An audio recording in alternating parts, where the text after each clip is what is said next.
Salut les amis, j'espère que vous allez bien. On va parler du sujet du moment, la loi sur les influenceurs. Est-ce qu'ils vont pouvoir continuer à vous vendre de la merde pour 20 $? C'est le grand sujet du moment. On va faire des propositions, je vais vous demander votre avis, je vais vous donner mon avis. On va regarder, je vais faire deux, trois trucs, on va voir si j'ai le droit de le faire d'après vous. Vous le direz dans les commentaires. Et tout de suite, on passe à l'action. Donc, si vous suivez un petit peu l'actualité, vous avez vu dernièrement qu'il y a une nouvelle loi qui a été pondue et qui ne répond pas tout à fait à ce qui avait été prévu. Enfin, prévu, quand je dis prévu, c'est ce qui était estimé, ce qu'on avait pensé qui allait se passer. Ça a été beaucoup plus restrictif.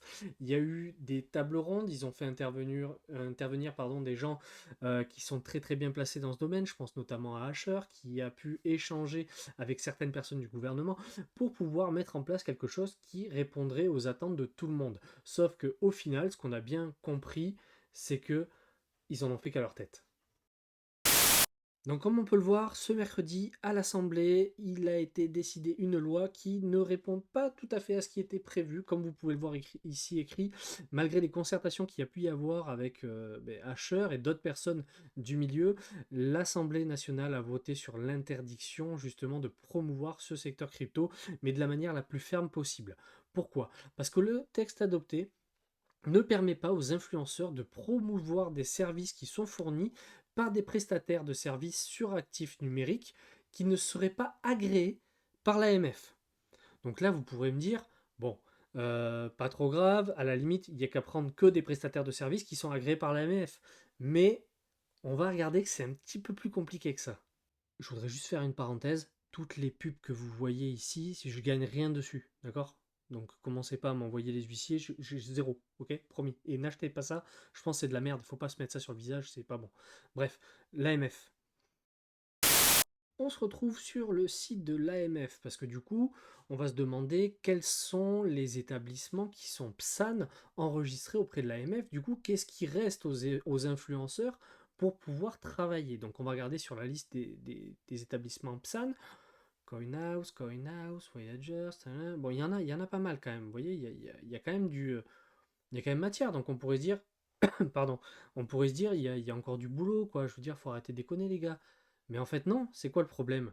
C'est qu'il faut qu'il soit enregistré PSAN, mais qu'il soit également agréé auprès de l'AMF. Donc, agréé, ça veut dire quoi? Ça veut dire qu'on va regarder combien il y en a qui sont agréés. À ce jour, aucun PSAN n'est agréé auprès de l'AMF. Donc, ça sous-entend quoi? Ça sous-entend que les influenceurs qui vivent de ce métier, en fait, hein, je parle pas de nous, parce que nous, on n'en vit pas, hein, on a chacun un boulot. C'est pour ça qu'on fait peut-être pas autant de vidéos qu'on pourrait, qu'on devrait. Mais à ce jour, aucun PSAN n'est agréé par l'AMF. Ça veut dire que les influenceurs qui gagnent de l'argent, qui gagnent leur vie grâce à ça, aujourd'hui, ils ne pourront plus proposer ce type de service parce que aucun PSAN n'est agréé par l'AMF. Donc demain, terminé, c'est-à-dire que toutes les prestations ou les choses qu'ils vont pouvoir proposer derrière, ce sera bénévole en fait. Reste à savoir maintenant qu'est-ce qu'un influenceur. Donc notre ami député Stéphane Vogetta, qui fait penser à Gogeta, euh, bref, c'est pas le moment, pardon, avait plutôt une vision plutôt cool. C'est-à-dire que, bon, ok, il faut réguler, mais par contre, il faut que les gens puissent travailler, il faut que les gens puissent quand même trouver leur compte pour avoir de l'information. Donc, on va réguler, mais on va faire attention de respecter un petit peu tout le monde. Au final, c'est pas ce qui s'est passé. Donc, c'est pas de sa faute, parce que c'est pas le seul à voter. Il a quand même, je pense, beaucoup bossé sur le sujet, mais malheureusement, ça n'a pas forcément été écouté à fond. Vous savez, c'est un peu comme vous travaillez sur un dossier pendant un bon moment, et puis vous avez les gens qui vont arriver, ils vont lire la page de couverture, le résumé, ils vont dire bon, mais c'est de la merde. Donc vous savez, vous avez bossé un moment dessus, donc je pense qu'il doit avoir un peu les boules des fois, mais derrière, c'est comme ça. Donc le rôle, c'est quoi? C'est de définir aussi qu'est-ce qu'un influenceur. Je répète, je ne gagne pas d'argent pour les putains de pubs qu'il y a à côté, hein, ok? Qu'est-ce qu'un influenceur? Derrière, c'est une personne physique ou morale, parce qu'il y en a qui ont vraiment des entreprises qui travaillent pour des agences d'influenceurs, des trucs comme ça, qui utilisent leur notoriété pour communiquer au public par voie électronique, contenu, donc des vidéos, des machins, tout ce que vous voulez, des services ou une cause quelconque en contrepartie d'un bénéfice économique ou un avantage en nature dont la valeur est supérieure au seuil fixé par décret. Le seuil fixé par décret est de je sais pas, j'ai pas révisé, j'ai pas regardé, j'ai pas envie de chercher. Désolé, mais j'ai un peu la flemme. Je rentre du boulot, j'ai fait ça vite fait, donc j'ai pas eu le temps de chercher, mais apparemment, il y a un certain montant à partir duquel vous êtes obligé de déclarer que vous êtes considéré comme un influenceur. Bon, vas-y, je vais chercher parce que sinon ça fait pas sérieux quand même. Blablabla, le seuil, nanana, nanani, nanana, par décret. Donc ils vous disent, ok, le seuil fixé par décret dont la modification est envisagée. Donc on n'a pas le montant, on va regarder l'autre article, blabla. Répond pas forcément à toutes les questions, qui laisse des suppositions, on comprend rien, donc next. Donc là, je vais m'en remettre à vous. Je vais vous demander votre avis. Là, par exemple, vous voyez, nous, on n'a jamais forcément promu de token à la con pour gagner de l'argent derrière ou gagner quelconque avantage en nature. C'est surtout ce qu'on fait pour la communauté. Là, par exemple, on vient de mettre en place un partenariat avec OKX qui permet à tous les gens qui vont utiliser notre lien, ben, je le mettrai dans la vidéo, tant pis, on verra, d'obtenir des récompenses, des remises sur les fees, de gagner des cadeaux au début quand ils rentrent, de bénéficier d'avantages, mais également EZC va bénéficier d'avantages aussi pour pouvoir promouvoir cette plateforme. Donc qu'est-ce qui s'est passé? Aujourd'hui, ils nous ont dit, bon ben voilà, vous avez une communauté qui a l'air plutôt sympa, vous intervenez pas mal, vous faites des analyses crypto qui sont plutôt bien, on a vu que vous avez bien suivi, donc ça peut être sympa de commencer à promouvoir notre plateforme, et derrière, qu'est-ce qui se passe? Donc en fait, nous, on va percevoir, vous allez avoir des remises sur les frais quand vous faites des transactions, et nous, on perçoit une petite commission sur les frais également, ben, qui va nous permettre de faire des cadeaux, des machins et tout, parce que là, nous, on est une joyeuse bande de potes qui gérons, on va dire, cette plateforme, EZC, et ça permet après, avec le peu d'argent qu'on arrive à gagner, mais on a tous une vie, hein, perso, on ne vit pas de la crypto, de l'influence ou de je ne sais quoi, et ce qu'on arrive à gagner, ben voilà, on fait des giveaways, comme on a pu faire sur Twitter, pour récompenser les gens qui nous suivent et essayer de leur faire profiter de certaines choses, je sais pas, ça peut être utiliser les services d'avocats, de personnes un petit peu calées au niveau économie pour apporter des solutions à toute la communauté. Donc voilà à quoi ça nous sert.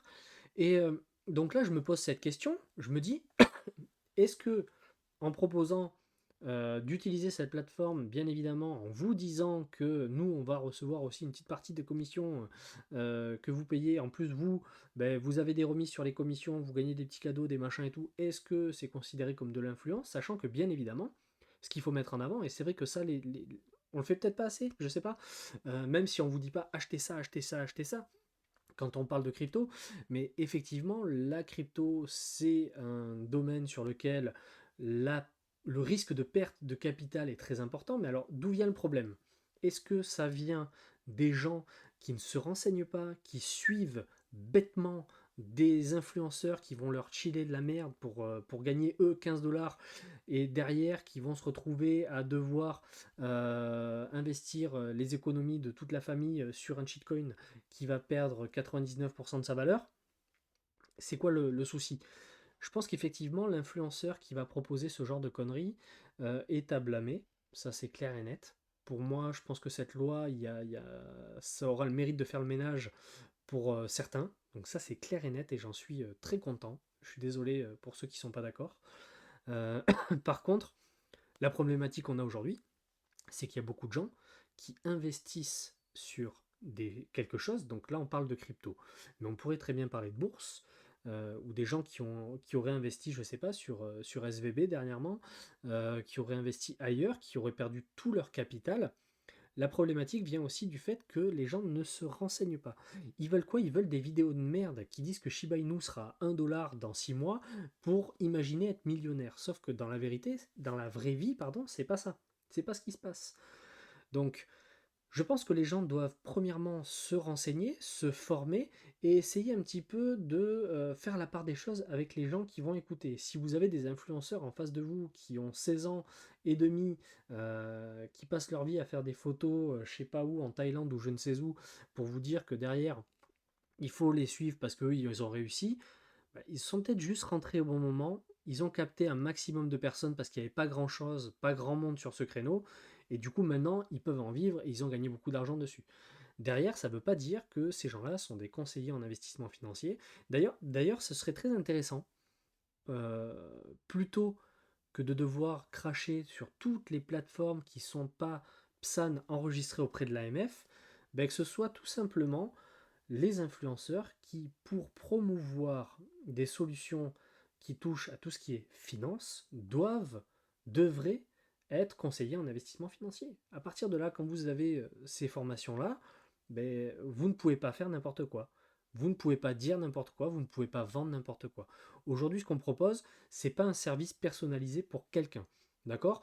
Nous, ce qu'on vous dit, par exemple, sur cette plateforme, c'est qu'on va investir sur telle crypto parce que techniquement, il y a tel et tel point qui nous intéresse. Donc, comment ça va se passer en fait?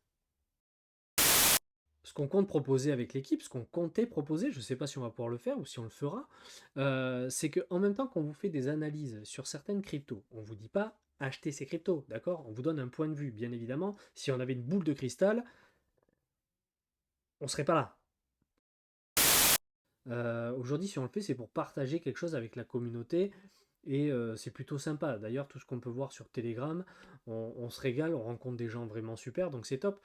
L'idée aujourd'hui, c'était de se dire avec l'équipe, la bande de potes qu'on est, on a mis un petit peu de sous sur cette plateforme, chacun, et puis de se dire quoi? On va faire des analyses, on va lancer des trades pour investir sur notre portefeuille, d'accord? Ce sera notre portefeuille.